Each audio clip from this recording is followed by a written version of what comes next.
स्वतः आपल्यासोबत सागर जोडला गेलेला आहे. सागर, तुम्ही आत होता त्यावेळेला नेमकं काय झालं, म्हणजे गाडी कशी त्या ठिकाणी बंद झाली आणि आपण पाहिलं एका बाजूला ती कलटलेली देखील होती, तर काय माहिती मिळते या संदर्भात?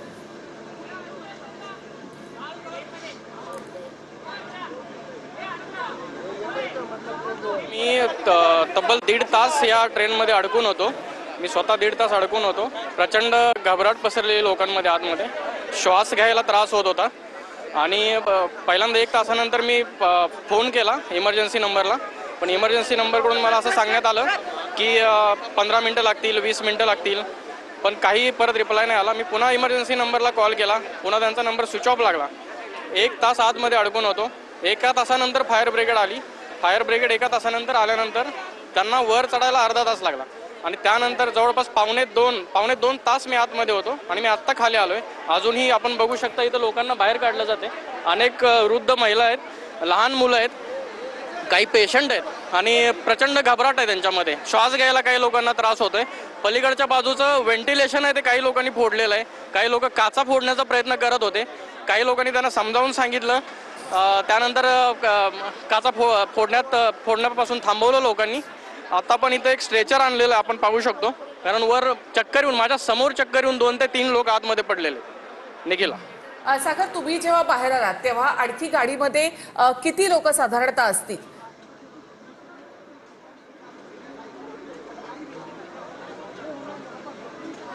मी जेव्हा बाहेर आलो, मी बऱ्यापैकी लवकर बाहेर आलोय, कारण मी त्या दरवाजाजवळच होतो. पण अजून प्रचंड म्हणजे जवळपास 200 ते 300 लोक असण्याची शक्यता आहे आतमध्ये, कारण पूर्ण पॅक आहे. चालायला पण म्हणजे हलायला पण जागा नव्हती, एवढी पॅक ट्रेन होती. सागर, तुम्ही जेव्हा आत मोनोरेलमध्ये अडकलेला होता त्यावेळेला देखील आपण बोललो होतो. काय नेमकी त्यावेळेची सिच्युएशन होती, म्हणजे गाडी अचानकपणे ब्रेक लागल्यासारखी थांबली आणि मग पुढे काय झालं?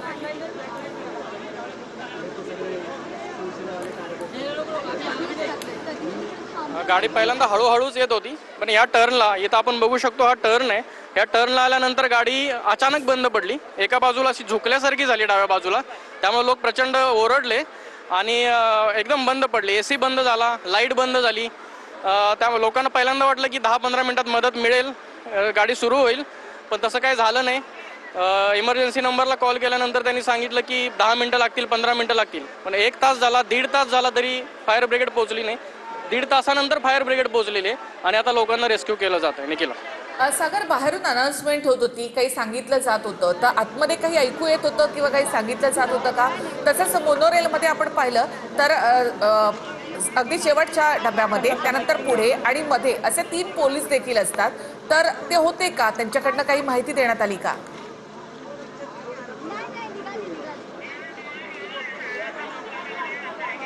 आतमध्ये कुणीही नव्हतं. आतमध्ये कुठलीही अनाउन्समेंट झाली नाही. अनेक लोकांनी इमर्जन्सी नंबरला कॉल केले, पोलिसांना कॉल केले, फायर ब्रिगेडला कॉल केले. त्यांच्याकडून फक्त येतो, मदत मिळेल, 10 मिनटं 15 मिनटं अशी उत्तरं देण्यात आली. पण तब्बल 1.5 तास कुठलीही मदत मिळाली. आता नेमकी सागर काय सिच्युएशन आहे, म्हणजे तुम्ही जेव्हा आत होता त्यावेळेला अनेक लोक घाबरलेले होते, महिला घाबरलेल्या होत्या, काहींना चक्कर येत होती, श्वास घ्यायला देखील त्रास होत होता. ज्यावेळेला अशी सिच्युएशन येते त्यावेळेला लोक घाबरतात आणि त्यामुळे आणखी श्वास घ्यायला त्रास होतो.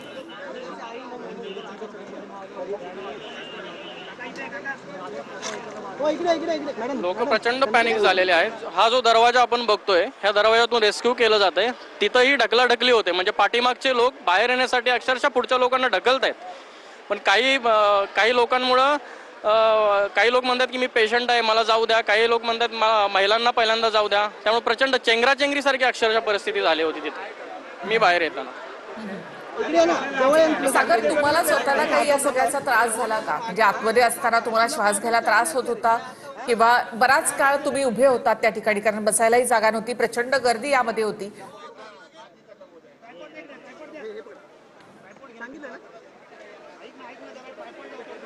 मला प्रचंड त्रास झाला, श्वास घ्यायला त्रास झाला. त्यानंतर माझ्या बॅगमध्ये एक पेपर होता, मी त्या पेपरने असं हवा घेतली मला.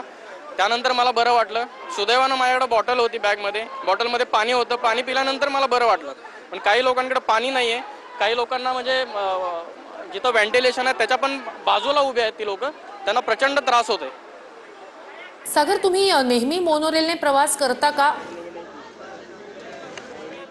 इथं बघू शकता अजून इथं अजून लोकांना रेस्क्यू केलं जातं. इथं स्ट्रेचर आणलेलं आहे लोकांना.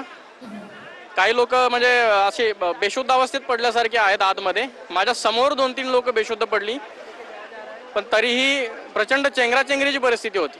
त्यामुळे लोकांना बाहेर येण्याला खूप प्रचंड अडचण झाली, प्रचंड त्रास झाला आणि अजूनही पॅनिक अवस्थेत मध्ये आहेत लोक. आपण बघू शकता वृद्ध लोक आहेत, महिला आहेत, लहान मुलं आहेत. इथं फायर ब्रिगेड आहे, स्ट्रेचर आणलेले आहेत, डॉक्टर आहेत, ॲम्ब्युलन्स आहे आणि प्रचंड लोक घाबरलेले आहेत, पॅनिक अवस्थेमध्ये आहेत. पण आता जवळपास 50% लोक खाली आलेत असं म्हणावं लागेल.